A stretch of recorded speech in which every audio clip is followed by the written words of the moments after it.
My name is Zayn, and what I am about to tell you is not a story I heard from someone else. It is not a tale from some old book, nor is it a legend passed down through generations.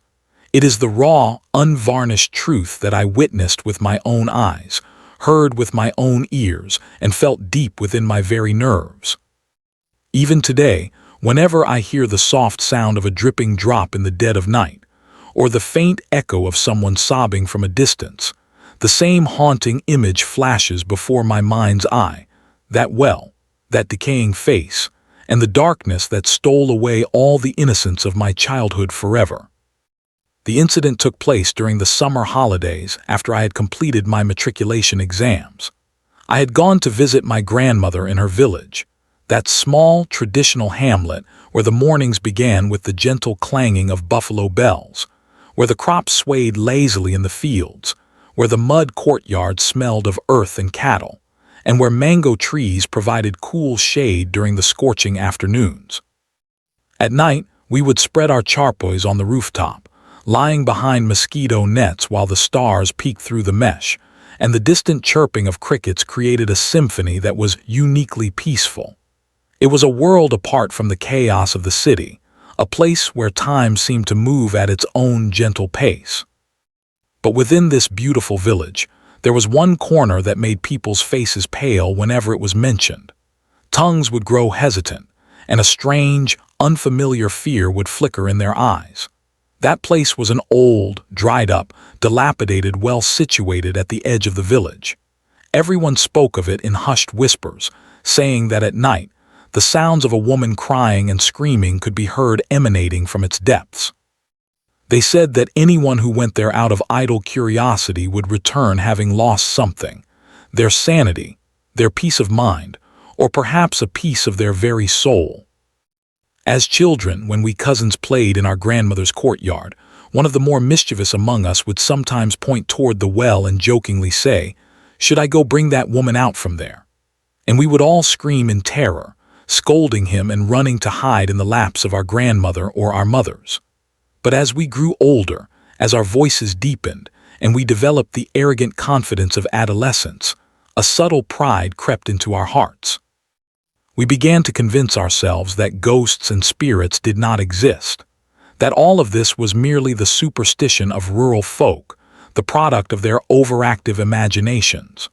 The real truth, we told ourselves, was that fear existed only in the mind, and whatever the mind feared would manifest itself as a demon. It was with this arrogant mindset that I arrived at the village that summer. The days passed in blissful comfort.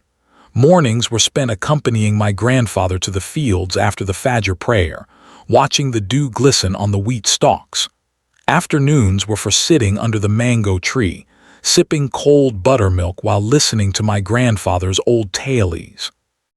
Evenings were for walking along the canal, and nights were for lying on the charpy on the rooftop, counting the infinite stars scattered across the sky until sleep finally claimed me. It was a perfect, idyllic existence, the kind of life that city dwellers only dream about. But amidst all this comfort and peace, in a corner of my heart that old well remained lodged like a thorn. Whenever someone mentioned it, the thorn would prick, and a voice inside me would whisper, "Just go and see once. What is really there? What is the truth behind all these stories?" It was a curiosity that gnawed at me, a persistent itch that I could not ignore. I tried to push the thought away, to focus on the simple pleasures of village life, but the well called to me with an invisible voice that grew louder with each passing day. One night in the month of June, during a long, oppressive, and deeply dark night, the kind of night when the air is thick with humidity and the silence is almost suffocating, the villagers had all gone to sleep after the Isha prayer. The only sounds that occasionally broke the stillness were the faint tinkling of a buffalo's bell from somewhere in the distance, or the sporadic bark of a dog. Otherwise, there was only silence, a silence so profound that a person could clearly hear the beating of their own heart. It was around 1:30 or 2:00 a.m. and I was lying on my charpy on the rooftop, surrounded by my grandmother, my uncles, my aunts, and my cousins, all of whom were fast asleep. I was restless, tossing and turning, unable to find sleep. The warm breeze that had been blowing suddenly seemed to stop, as if the very air had frozen in place. There was a strange suffocation and unease in the atmosphere. The moon had hidden itself behind a thick blanket of clouds, and the shadows cast by the mosquito nets on the rooftop looked like tall, looming figures standing silently in the darkness. Sleep was nowhere in sight. And then suddenly, a strange thought entered my mind, as if someone inside my head had whispered it very softly but with absolute clarity. Go today. If you don't go tonight, you will never have the courage again. I turned my head slightly and looked around. Everyone was in a deep, peaceful sleep. I could even hear my grandmother's soft snoring. Slowly, silently, I got up. With bare feet, I crept down the stairs and entered the courtyard below. I shook the main door gently and it creaked softly. I pressed it with one hand while lifting the latch with the other, and then I stepped out into the narrow lane outside. The moment I stepped out, it felt as if I had entered a completely different world. The village's narrow, unpaved lane was flanked on both sides by mud walls, with tree branches peeking over the tops. Here and there, a creeper climbed up the walls. Above it all, the deep, dark sky was dotted with twinkling stars, with patches of black clouds drifting slowly across the heavens. I began to walk slowly, hesitantly. At first, I had only intended to stroll around near the house, to take a short walk to calm my restless mind. But somehow, without my conscious awareness, my feet had turned in the direction of the village's edge, where that infamous well lay hidden behind a cluster of berry trees. With each step I took toward that direction, the atmosphere began to change noticeably. The sounds of the village faded away. The dogs stopped barking. The crickets fell silent. Even the leaves on the trees seemed to stop rustling. And then, a strange, heavy coldness began to envelop my body. It was not the natural coolness of the night air, nor the chill of a passing breeze. It was a coldness that felt like standing beside an old, decaying corpse in a sealed room, a coldness that came from the grave itself. I pushed aside the thorny bushes of the berry trees and slowly made my way forward, until finally, I found myself standing before a circular, crumbling ring of bricks. In the center of this ring was the well, its dark mouth gaping open like the earth itself had opened its jaws, waiting to swallow someone whole. I stood there for a few moments just looking at it from a distance. Then, I don't know what courage possessed me, but I took one step closer and then another until I reached the very edge of the well. My heart was pounding violently in my chest. My veins were throbbing. But a powerful, overwhelming curiosity was surging through my spine, pushing me forward. I leaned over and peered into the well. Below, there was nothing but black, deep darkness. The kind of darkness where nothing can be seen at all, only emptiness. I remained in that bent position for a few moments, staring into the abyss. Then suddenly, I heard a faint sound coming from below, the soft drip of water, as if somewhere deep down in the darkness, droplets were falling onto a stone surface. I was startled. My grandmother had always said that this well had been dry for years. There was no trace of water in it. So what was this sound? I tried to convince myself that perhaps the sound was coming from some nearby water source, and that it was my imagination playing tricks on me. I began to straighten up, lifting my neck slightly. But before I could fully stand, something emerged from the depths below and it froze every drop of blood in my veins. I heard my name, clearly and distinctly. Zayn. The voice did not come from above. It did not come from my left or my right. It did not come with the breeze. It seemed as if the voice had emerged from the very depths of the well, from between the bricks, from the layers of moss, from the heart of that black darkness itself. I froze, paralyzed. My heart screamed at me, "Run!" But my legs refused to obey. I remained standing there for a few more moments, unable to move. But now I could feel that the voice from within was growing louder, as if someone was moving toward me. Suddenly I felt a gust of cold air on my face.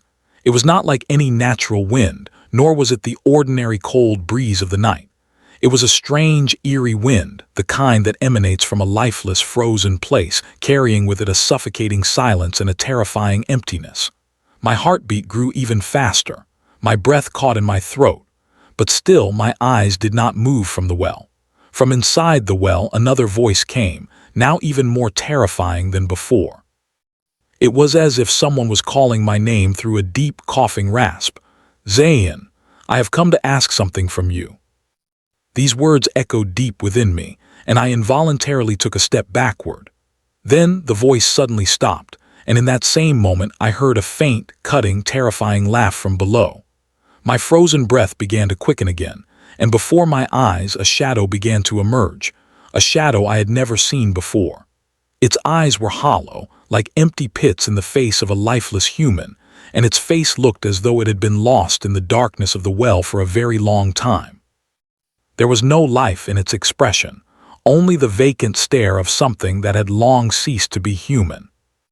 The strength in my legs had completely vanished, but somehow, gathering every ounce of courage I possessed, I made the decision to turn and run. I quickened my pace, but just as I took my first step forward, I heard that same terrifying voice again, this time coming from directly beside my ear. "Zayn, I will never let you go." A shiver shot through my entire body, and I began to run with all my might. It felt as though someone was chasing me through that darkness, relentlessly pursuing me. But whenever I turned to look back, there was nothing there. My breathing had become so rapid that it felt as though my heart would burst out of my chest. I kept running, but the closer I got to the exit of that lane, the more my fear intensified. I ran toward the lane, and just as I reached the door, I felt someone grab my shoulder and pull me back. "Zayn," the same voice again, now even closer. Without looking back, I pushed the door open, slipped inside, and slammed it shut with all my force. My eyes were still trembling, and my heart refused to slow down. I went to my room and tried to convince myself that it had all been my imagination, that nothing had been real. But the atmosphere in the room was thick with panic and fear, as if some unfamiliar presence had entered and was lurking in the shadows. The next morning, when I spoke to my grandmother about what had happened, she fell silent. Her eyes held a deep, profound stillness, as if she wanted to say more but was held back by some fear. Finally, she spoke just these words: "Those who have ever fallen into that well, their pursuit never ends." I still had so many questions, but my grandmother would not tell me anything more. I realized that she knew more than she was willing to share, perhaps from her own experiences or from the collective memory of the village. But I never heard that story from her again. Now, whenever I visit my old village, I never go anywhere near that well. And whenever I hear the sound of a dripping drop, my heart races, and I am transported back to that night when I stood at the edge of the well, staring into the darkness, and saw a lifeless face that would never truly let me go. That experience changed me in ways I still cannot fully articulate. Before that night, I was a carefree teenager who believed that the world was rational and predictable, that everything could be explained by science and logic. But the well taught me that there are forces in this universe that defy explanation, that some things exist beyond the reach of human understanding. The terror I felt that night was not just fear of the unknown. It was the fear of confronting something that had no business existing in our world. It was the fear of realizing that the boundaries between the living and the dead are thinner than we imagine, and that sometimes the dead reach out to remind us that they are still here. In the days that followed, I could not shake the feeling of being watched. Every shadow seemed to move in ways that defied the laws of physics. Every sound, no matter how mundane, made me jump. I would lie awake at night, staring at the ceiling, listening intently for any sound that might herald the return of that voice. My grandmother noticed my distress, and she began to perform small rituals around the house, sprinkling salt at the thresholds, reciting protective verses from the Quran, and burning incense made from herbs that she said would keep evil spirits at bay. She never explained these actions, and I never asked. I was too afraid to hear the answer. When it was finally time to return to the city, I felt a profound sense of relief wash over me. I packed my bags with eager haste and said my goodbyes with a lightness in my heart that I had not felt since before that night. But as the bus pulled away from the village, I glanced back one last time and I could have sworn I saw a figure standing at the edge of the well in the distance, a dark, indistinct shape that seemed to be watching me leave. I blinked, and it was gone. I told myself it was just my imagination, a trick of the light, the lingering effects of my trauma. But I knew deep down that it was real. That presence had marked me, and it would follow me wherever I went. Years have passed since that night. I have grown up, built a career, and started a family of my own. I have traveled to many places and faced many challenges, but nothing has ever terrified me as much as that well. I have tried to bury the memory, to lock it away in a corner of my mind where it cannot haunt me. But the memory has a way of surfacing at the most unexpected moments. A dripping faucet in the middle of the night, the sound of wind whistling through a crack in the window, the sudden silence that falls when a conversation dies. In those moments, I am back at the well, peering into that abyss, hearing my name called from the darkness. I am sharing this story not to frighten you, but to warn you. Curiosity can be a dangerous thing, especially when it leads you to places where you do not belong. There are some secrets that are meant to stay buried, some doors that should never be opened, and some wells that should never be looked into. If you ever find yourself in a village with an old, abandoned well, especially one that the locals avoid, do not let your arrogance or your curiosity lead you astray. Respect the warnings of those who know the land better than you do. They speak from experience, from the accumulated wisdom of generations who have learned to coexist with the unseen forces that dwell in the shadows. As for me, I have made peace with the fact that I will never fully escape that night. I still see that decaying face in my dreams sometimes, still hear that voice calling my name. But I have learned to live with it, to accept it as part of who I am. I no longer try to rationalize it or explain it away. I simply accept that there are things in this world that cannot be understood, and I move forward with the humility of someone who has glimpsed the abyss and been lucky enough to return. But I never forget that the abyss is always there, waiting, and that it knows my name. And sometimes, in the quietest moments of the night, I still hear it whisper, "Zayn, I will never let you go."